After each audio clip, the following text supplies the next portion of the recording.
right now. I am open to good. Oh, I am open to my good right now. I am open to good. Oh, I am open to good. And I accept my good right now. I accept my good. Oh, I accept my good right now. I accept my good. Oh, I accept my good. And I give thanks for my good right now.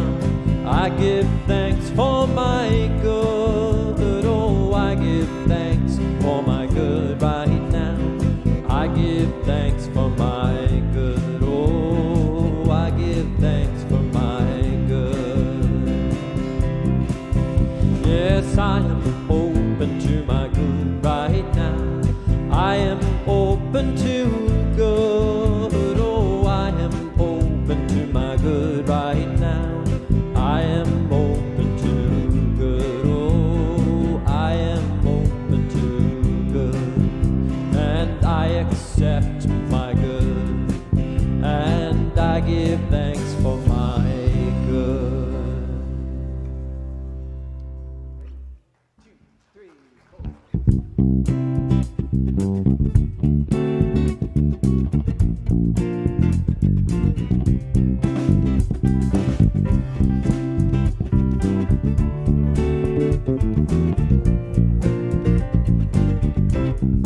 I'm in the right place at the right time.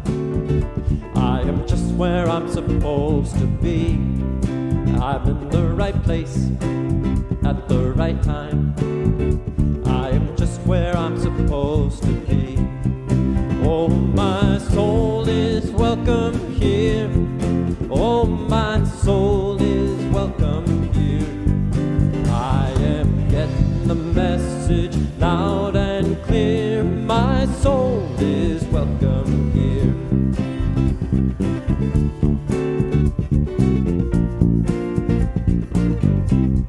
I'm in the right place at the right time. I am just what I'm supposed to be. I'm in the right place at the right time. I am just what I'm supposed to be. Oh, my soul is welcome here. Oh, my soul is welcome here. I am getting the message loud and clear. My soul is welcome here. Oh, my soul is welcome here. Oh, my soul is welcome here. I am getting the message loud and clear. My soul is welcome here. I am getting the message loud and clear. My soul is welcome here.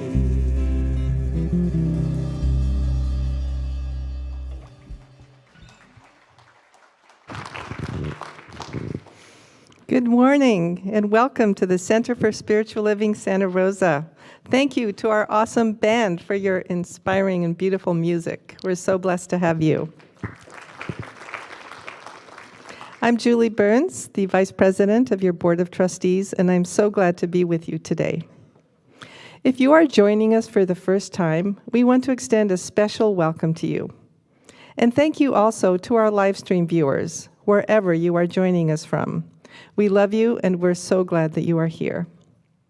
Keep in mind that you can always see what's going on here at our website, www.cslsr.org. Thank you so much for honoring our safety requirements. It's because of you that we can now safely have both a 9 a.m. and an 11 a.m. service. We are grateful for your patience and cooperation as we continue to work to make our in-person services as safe as possible. At the Center for Spiritual Living Santa Rosa, we are motivated by a vision of a healthy, loving world. It is known as the Global Vision and calls us to imagine a world that truly works for everyone. We see a world in which each person lives in alignment with their highest spiritual principle, emphasizing unity with the divine and connection with one another. A world in which, individually and collectively, we are called to a higher state of consciousness and action. We follow this vision through 5 core spiritual practices of our teaching. Spiritual study, which expands our understanding through reading, learning, investigation, and honest self-reflection. Affirmative prayer, where we use the power of our word and consciousness to connect creatively with the divine.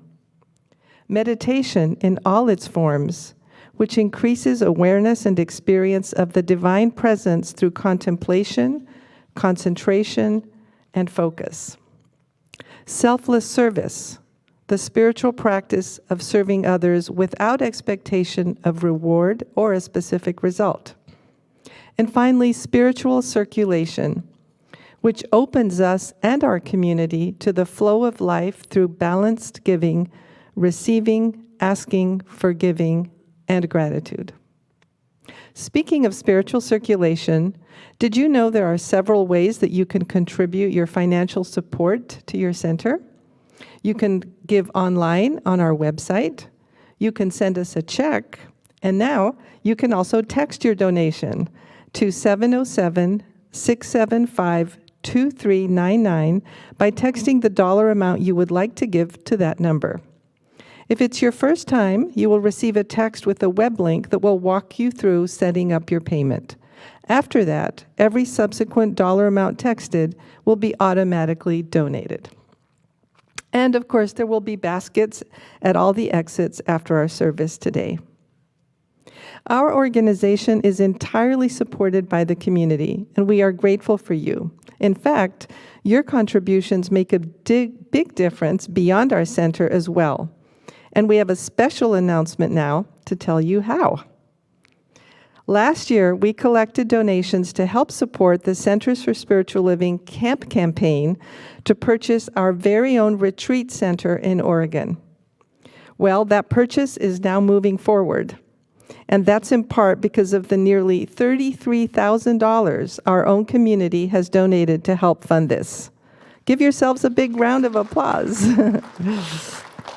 Fulfilling our movement's vision of having our very own retreat center couldn't have happened without your generosity. Thank you.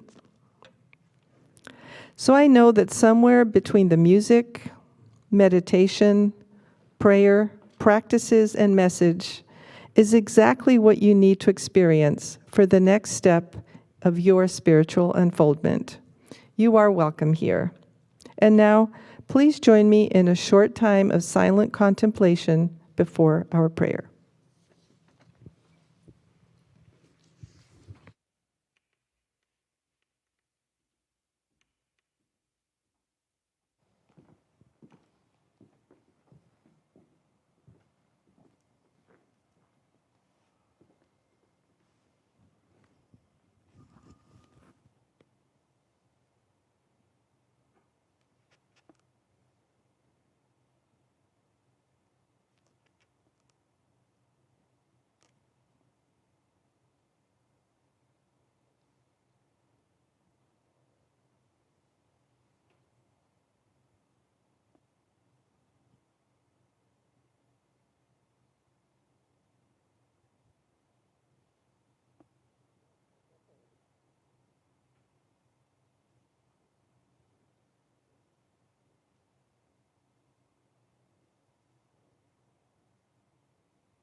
The Divine Spirit is right here, always available, accessible, giving, loving its creation.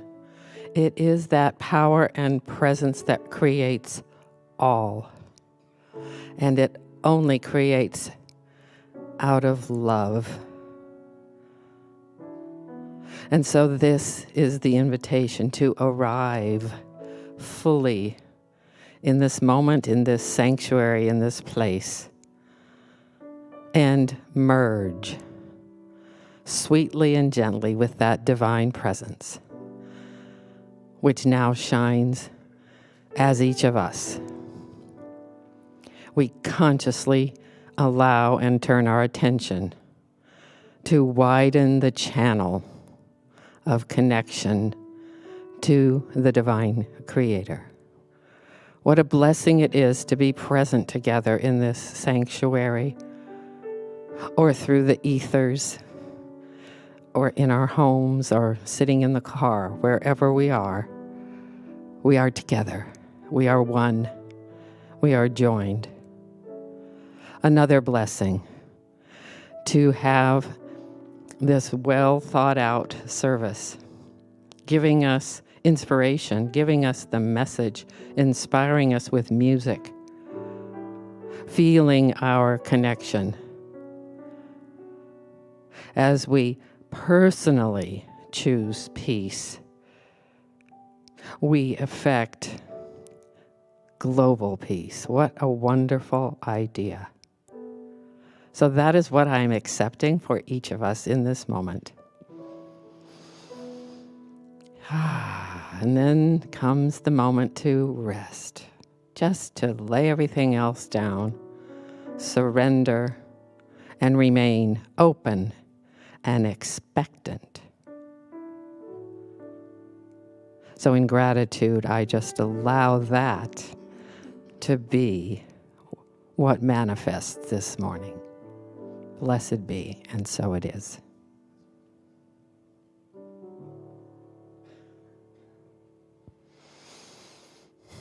Good morning.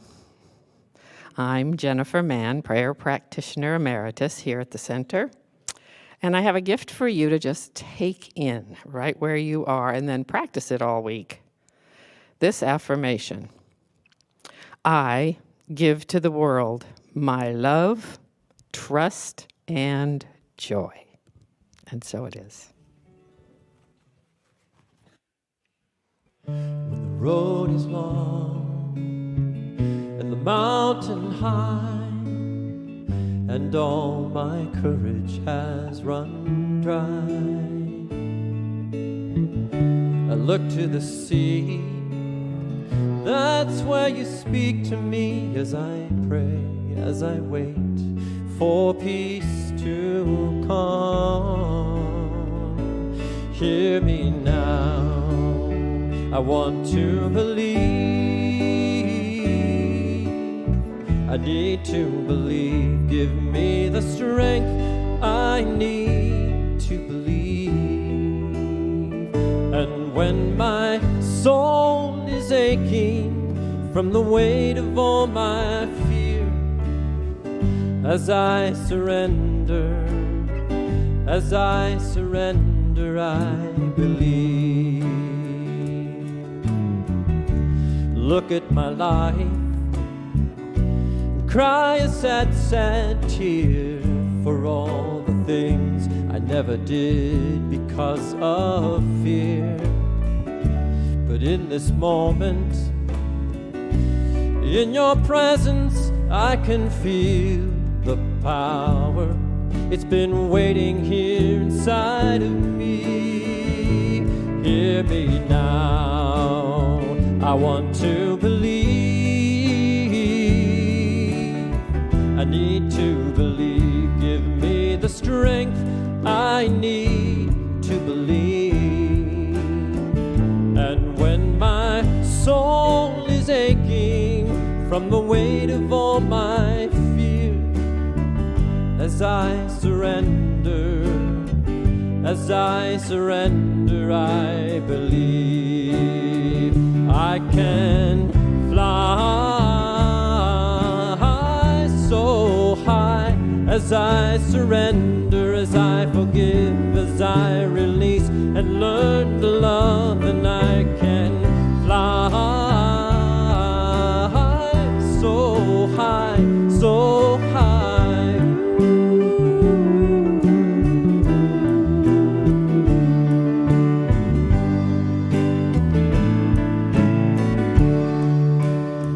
I need to believe,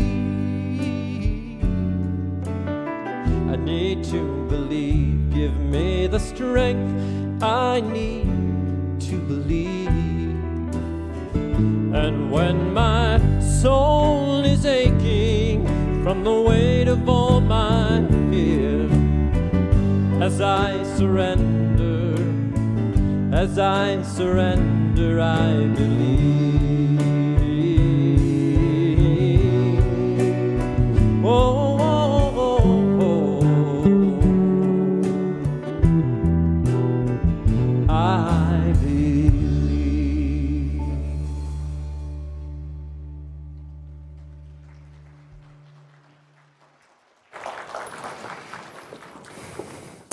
Thank you, Mr. Christopher Fritchie, and our wonderful band for that beautiful music. As I surrender, I believe. So I think we've all read the news or watched the news, yes? So I think that it's appropriate, and I know our wonderful practitioner emeritus, Jennifer Mann, started us off, but I don't think that there is such a thing as too much prayer for peace. So if you would join me, I invite us to turn within and take a moment to call forth that experience of peace. That experience of peace regardless of what is going on in the world. And that is what I recognize and know here and now as the one mind, the one presence, the one power and back of all of life and creation. I know that it is ever present, and I know that I am one with it, just as I know that all of us are one with it, that Ukraine and Russia, they are one with it, that indeed anybody who finds themselves in the midst of conflict is nevertheless one with that infinite divine presence. And so I know that worldwide we are all one with peace. We are one with wholeness. We are one with freedom. And it is that freedom, that oneness, that wholeness that I call forth here and now as a direct experience for each and every human being in this world. I know that regardless of circumstances, that there is a powerful expression of peace, because how could there not be? That is truly the wholeness that makes up the heart of our being. And so this I know to be true. I know that peace is the reality, not conflict, not strife, but peace. And that this peace will always, always, always, always prevail. And so I call it forth gently, powerfully, knowing that it is here now. And I am grateful for this. And with my gratitude, I simply let it be. And together we say, and so it is. Thank you, and good morning. And good morning to our wonderful live streamers. It's so wonderful to see everybody here in our sanctuary and to imagine that you're here on our live stream. And so our talk title today, I think, is rather appropriate given what's going on in the world today. It's called The Ultimate Fear Buster. And I'd like to start us off with one of my favorite stories about fear. And I can't claim to be the originator of it. I stole it from another minister. That's what we do as ministers. We pilfer and steal from one another. It's a lovingly, I mean, we all get permission before we do. At least I think we do. This story is about a man who buys a house. Right? And he buys his house, and it's his dream house. He's super excited to move into his house. And so he gets moved into his house, and all of his furniture's there, and he starts to set up his bedroom, and he notices hanging on the wall in his bedroom is this giant picture of a tiger. And he's like, oh, well, that's interesting. I didn't notice that before. I wonder where it came from. It's kind of cool. Tigers are cool, right? And so he doesn't pay it any mind, and he goes and he starts watching some Netflix, and he decides he's going to watch Tiger King on Netflix. And he binges it, because why not? And he gets to the end of it, and he's like, tigers are scary, y'all. And so he decides he's going to try and go to bed, and he's laying in his bed, and he's looking across his room at that picture of the tiger staring back at him. And he thinks to himself, what if that tiger jumped out of the painting and ate me? And he starts to freak out a little bit, and he doesn't get any sleep. And so the next day he thinks to himself, well, I got to do something about this. I'm really tired. I got to get some sleep. And so he thinks, well, what if I just close the door to my bedroom and I'll sleep on my couch today? So he does that. And he lays down on his couch, and he starts to go back into it. And he's like, wait a minute, tigers are really big and strong. I mean, it could easily jump through that door. That closed door is not going to be a barrier for a tiger, isn't it? It's going to jump out and it's going to eat me on this couch. So he has another night without any sleep. And the third night, after 48 hours of not having any sleep, he's at his wit's end. And he thinks, I've got the solution. I'm going to set up a cot in my garage, and I'm going to sleep in there. It's going to be great. I'm finally going to get some sleep tonight. And so he does that. He sets up his cot, and he sleeps, or tries to. He tries to go to sleep in his garage, and his mind starts working again. He thinks, well, tigers have a really good sense of smell, don't they? And they're pretty smart. I bet that tiger could easily make its way out of that bedroom and find me in this garage and eat me. And so he has a third night without any sleep. And then on the fourth day, at his wit's end, he calls his realtor and says, I cannot live in this house anymore. Please sell it. I do not care what we offer. And so he puts it on the market, and a few days later, because he sells it at a radical discount from what he purchased it for, this nice lady moves in with 12 cats and gets her stuff in there. She goes into the bedroom. She's like, oh, there's a painting of a tiger. And she looks at her cats, and she's like, oh, I bet that tiger's going to freak out my cats. Here, let me just take that painting off the wall and sell it on eBay. Has anybody had this story play out in your lives? Maybe not this exact story, but I love it because it shows us how fear can show up in our lives and the crazy making that comes from fear. And I have my own story about that, my own recent story that when I look back on it, it really feels like a tiger story. About 2 weeks ago, I went out for a hike at Annandale, and I had a great time there, but I was a little hard on myself in that hike, and had some sore muscles, and I didn't think anything of it at the time. So, I went out and I had some sushi for dinner with my friends, and went to bed that night. And I don't know if there was something weird with the sushi that night or not, but my body was doing some things. And my stomach, my abdominal area was feeling kind of weird. And this little spark of fear started to get moving in my mind. And what happens when any of us have weird body things that we weren't expecting? Well, I did what everyone would do. Hopefully not everyone, but many of us do. I hopped on the internet at 2 a.m. thinking, oh man, what's going on with my body? And I start looking, and because I had like this tension right here on the right side, well, the internet all of a sudden, and I don't know if you've noticed this doing your own internet research, the internet told me I'm gonna die. Yeah, it's like, oh, you've got this pain on your right side by your hip. Oh, you might have appendicitis. You should go to the ER. And so I'm sitting with that all night long, kind of freaking out, like, what should I do? I don't really know. And that fear was like a rotisserie chicken in my mind, getting more and more crispy. And it was my tiger story, right? Obviously, I am here. I don't have scars from an appendectomy, and we'll get to that in a bit. But what I was reminded of, and it was good that I had this reminder because I feel like we need these reminders in our lives. What I was reminded of is that fear is designed to keep us safe. There isn't anything necessarily wrong with fear. It's a very natural human emotion. The problem, though, is that when we give it our power, when we let fear be what is controlling our response or reaction to a situation. So in my case, I had a choice. I could have done something other than jumping on the internet and diving into it. I could have gone to spiritual practice. I could have meditated rather than, ruminating and being in rotisserie thinking.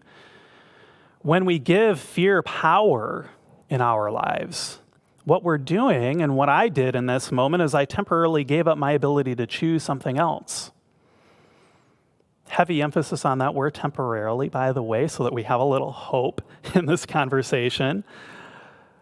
But doesn't that happen in our lives? Don't we get a fear and then we give it just a little bit of power, and now that fear is making our choices for us?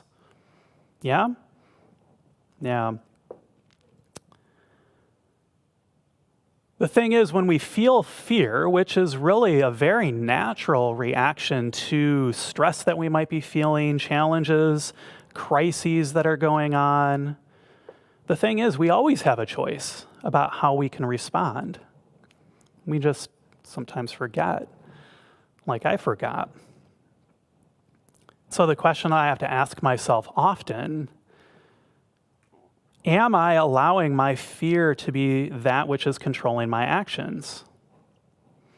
Sometimes the answer is yes. The alternative, though, is that I could acknowledge that that fear is there, that it's really just trying to keep me safe the only way that that fear knows how to keep me safe, which is by raising the cortisol in my body and all those stress hormones, by getting my mind racing. And that nevertheless, I still have a choice about how I can react. And indeed, that choice can be that I can react from a place of the higher spiritual principles that we teach at the center. And I found this wonderful story about a Zen master, and it goes something like this. During the civil wars in feudal Japan, an invading army would quickly sweep into town and take control. In one particular village, everyone fled just before the army arrived. Everyone except for the Zen master. Curious about this old fellow, the general went to the temple to see for himself what kind of man this master was. When he wasn't treated with the deference and submissiveness to which he was accustomed, the general burst into anger. "You fool," he shouted as he reached for his sword. "Don't you realize you are standing before a man who could run you through without blinking an eye?" Despite the threat, the master seemed unmoved. "And do you realize," the master replied calmly, "that you're standing before a man who can be run through without blinking an eye?" That's the power that we have, the power of our consciousness, the power of our mind, the power of our choices. And I see examples of that Zen master story playing out in the news today. There's so much sadness and so much bad news that we're seeing right now, but I've been finding these little granule stories of hope that just inspire me. And one of them is that there are some unarmed Ukrainian civilians who are standing up, like physically standing up in front of Russian tanks to prevent their passage on their streets. These giant tanks that could easily run them over or do other horrible, nasty things. That's courage. That is being able to act in spite of fear, and it's inspiring. But it's not just these Ukrainian civilians. We also see Russian civilians who are protesting. the actions of their government, and they're doing it at great risk to themselves. In fact, as of this morning, I saw that there were 4,000 Russian civilians who had protested, who had been arrested.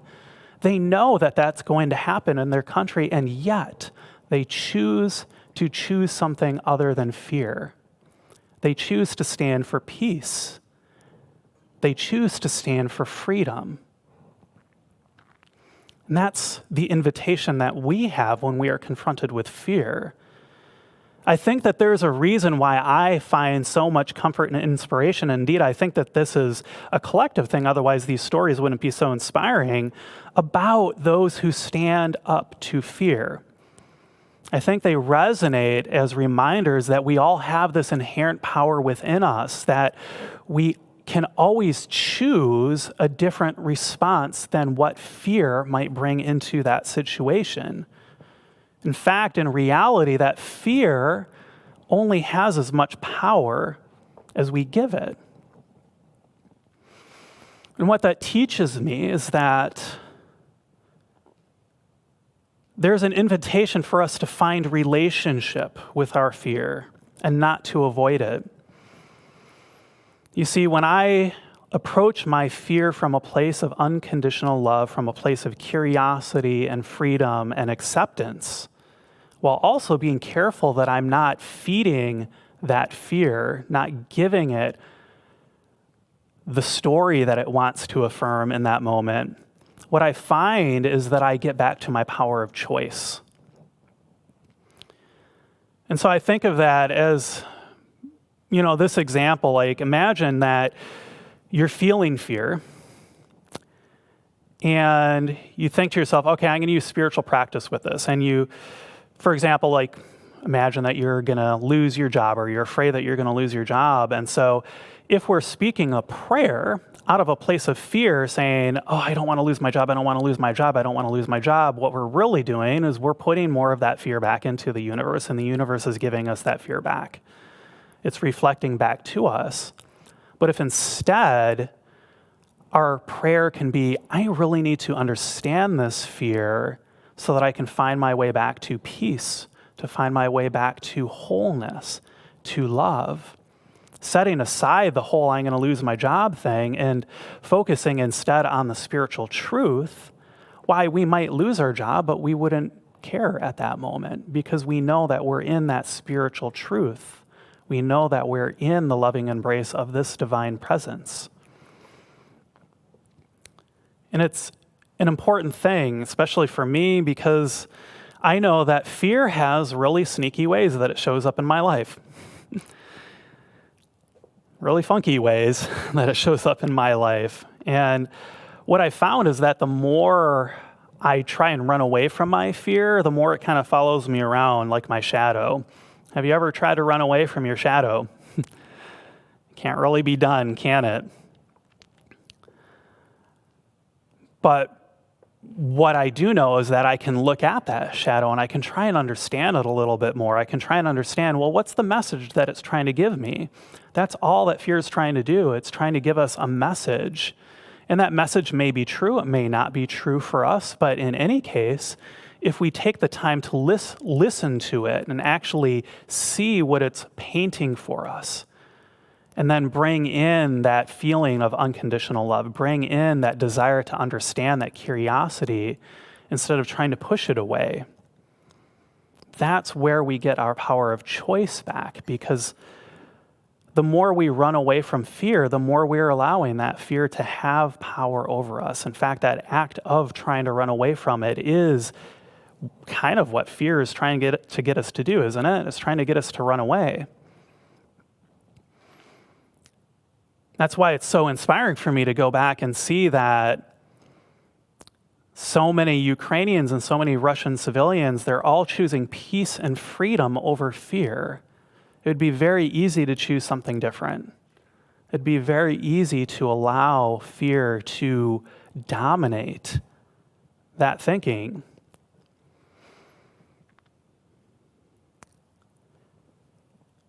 What I've learned the most out of this whole ordeal, both what's going on in the world, but also what's going on in my world, is that it takes practice. It takes practice to build courage, doesn't it? And courage isn't running from fear. Courage is being able to act in spite of fear.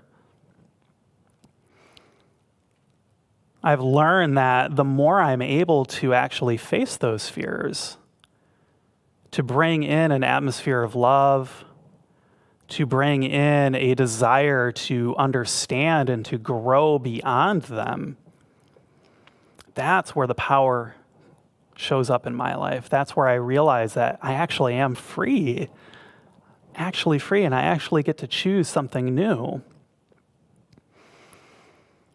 And so I did actually see that happen in my life. I did find my way out of my medical crazy making. It took a little while. Certainly had some time there where I'm like, oh, I'm going to die. Uh-oh. I sat down and I meditated. And I just really brought myself into the present moment. And you know what happened? We joke about this when we're teaching meditation, that if you meditate and you fall asleep, it's a sign that you probably needed a nap. And so in this case, I did. I started to fall asleep in my meditation, and that's the best outcome that I could have had in that moment, because I really needed it. I really needed to just understand that, I had fed this fear and I don't have to feed it anymore.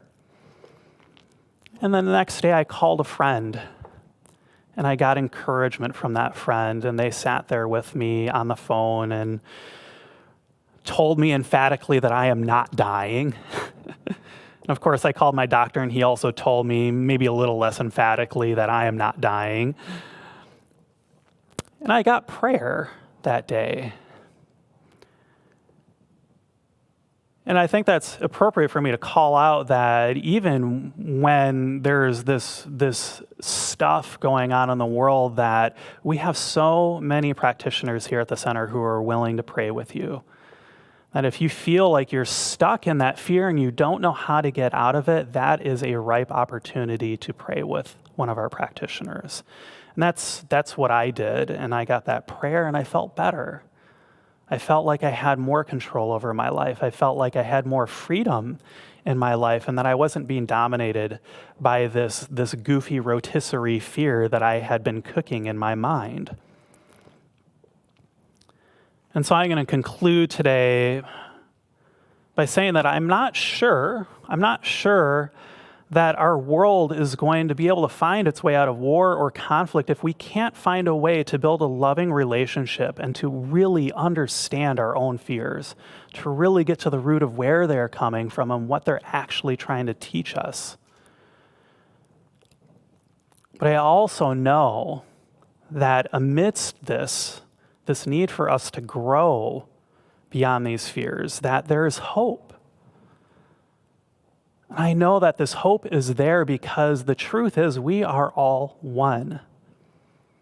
We may have many different faces, many different languages, many different beliefs, many different nations, but we are all one.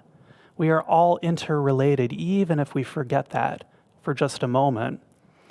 And I know that oneness will always prevail because that is God. That is that infinite presence that is here for us. And so I'd like to leave you with a quote from one of my all-time favorite science fiction TV shows. I'm going to nerd out a little bit here. And this quote was spoken by one of the main characters during a time of great healing for everyone in the show after they had been in this huge war, this huge conflict.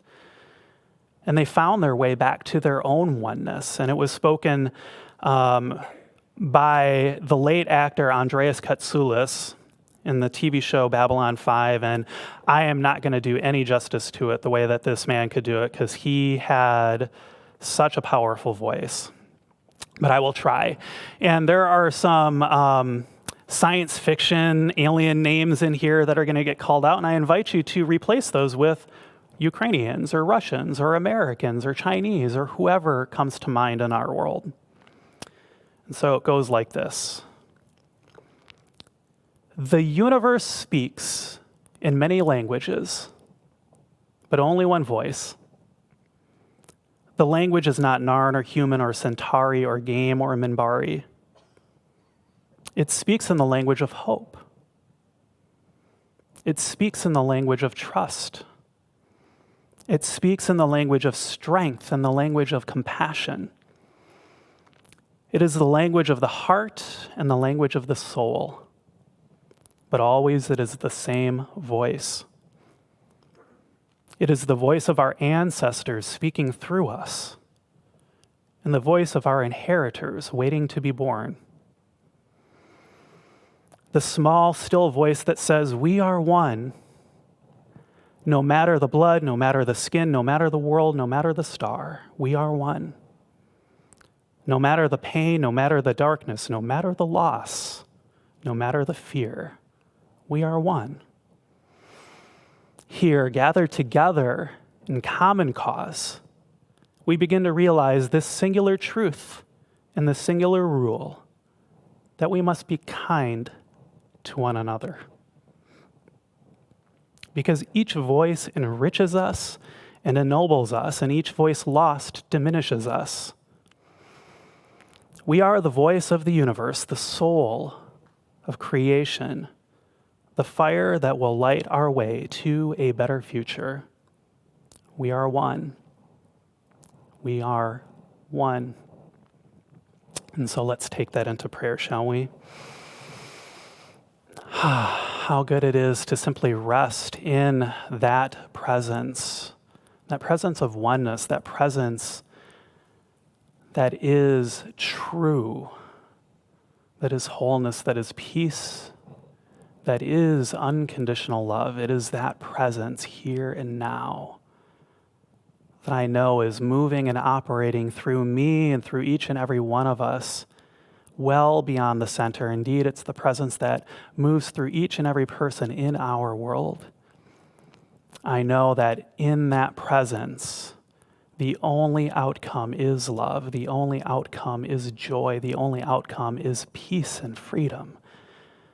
These powerful expressions of the divine cannot be stopped because there is nothing, no thing that can hold back the power of this infinite creator living its life powerfully through each and every one of us.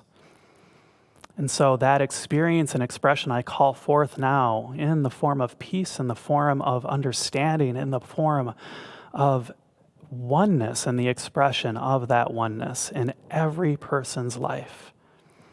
I say that that is here now and that there is no thing that could ever get in the way of that. And so I am grateful for this and grateful for the self-givingness of this divine presence. I release this word into the law that I know has already said yes. And together we say, and so it is. So now is the time when we enter into our ritual of offering. And since we aren't passing the baskets, I would like to invite you to turn within with me for a moment and call back a time in the past week where you felt joy, where you felt free, where you felt just so grateful to be alive. And allow that gratitude to fill you up, to grow brighter like a bright light shining from your heart. And allow that gift, that joyfulness, to be that which infuses the gifts that you bring to our center, whether it's financial or you're volunteering or you're simply just bringing the gift of your consciousness. Allow it to be this warm embrace of good that pulls you into the days and the weeks to come. And so it is. And so go ahead and open your eyes whenever you're ready. And thank you. Now is the time in our service for us to hear about what's going on in our community from the wonderful Julie Burns. Thank you. Thank you, Reverend Russ, for that so timely and perfect message. Thank you.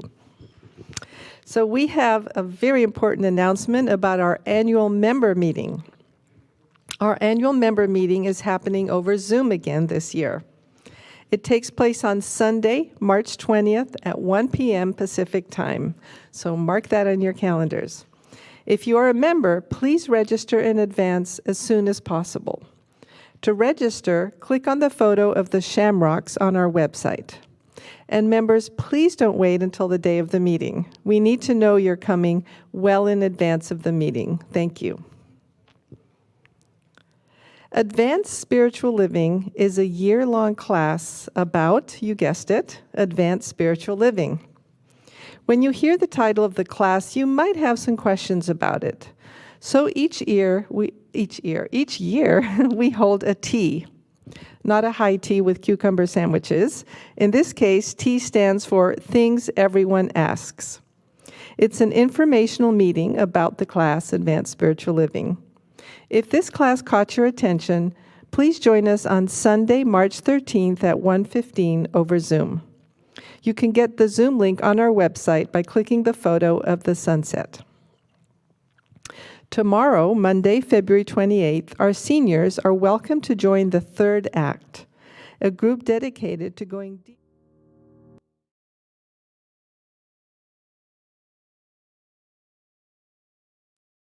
Tomorrow, February 28th, is our monthly World Peace Meditation at 7 p.m. Pacific Time. We meditate on world peace with others from all around the world. Click the photo of our planet Earth on our website for the Zoom link. Finally, Reverend Russ would love you to join him in this week's Wednesday Night Live at 6 p.m. Pacific on March 2nd. Wednesday Night Live is a great way to come and enjoy spiritual practices with your community that are aligned with our monthly global theme. You can join by clicking on the photo of the camera on our website. Thank you so much for being here. We love you, and we hope you have a wonderful week.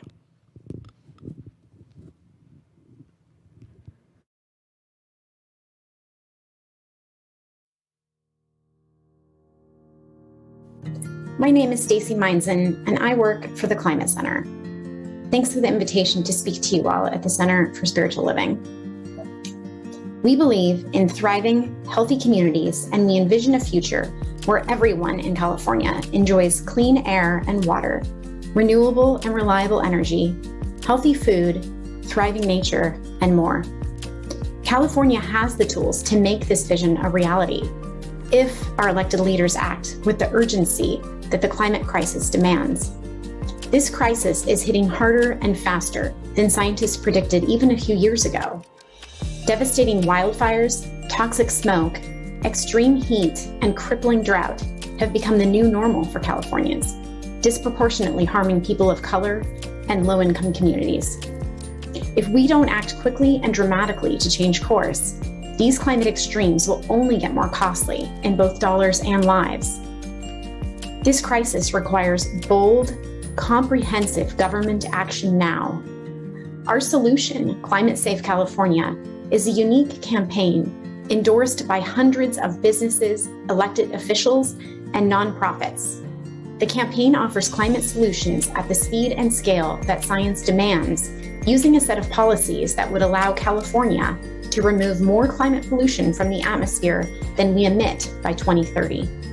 Here at the Climate Center, we have a track record of making powerful climate solutions a reality. We played a key role in the rapid growth of community choice and agencies that now provide clean energy to over 11 million residents across the state. With your help, we will keep our loved ones safe, create millions of good jobs, and give everyone the chance to thrive in a clean energy economy. Your action is critical in this effort. Thank you so much for your time. There's something coming up at the center, and it doesn't happen that often, so I want to make sure that you know about it. Now, you may know that our prayer practitioners offer confidential prayer after every service on every Sunday. But what you might not know is they are also trained and experienced in providing, wise counsel in the form of spiritual coaching. And they're going to be offering that to our community coming up in March. It's called Spiritual Renewal, and it allows you to have a session all to yourself, a full complimentary session with one of our prayer practitioners. I've been really fortunate. I've been able to take advantage of this a couple times. The first time I was going through some changes and I had way too many possibilities to choose from. And the practitioner did a visioning session that helped me pull in what Spirit would want for me. The second time I was doing a lot of elder care for my beautiful, lovely dad, but I wasn't taking that great a care of myself. And sitting with the practitioner, she was able to hear what was going on with me and to remind me how to care for myself.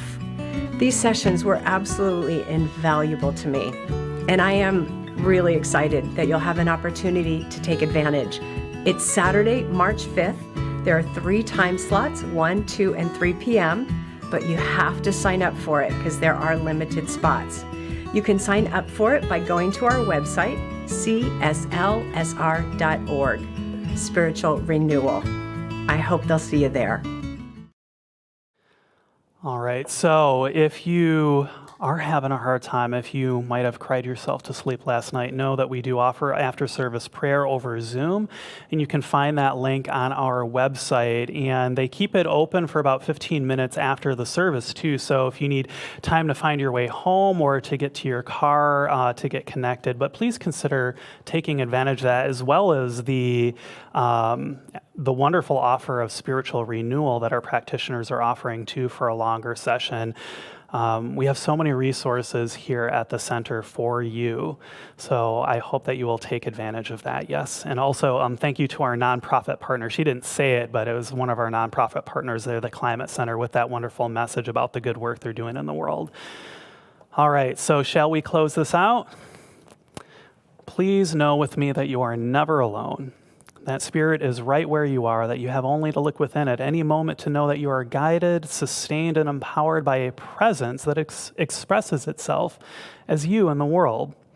In deepest gratitude, let us live our lives accordingly so that in everything we do, say, and think, we honor this presence within.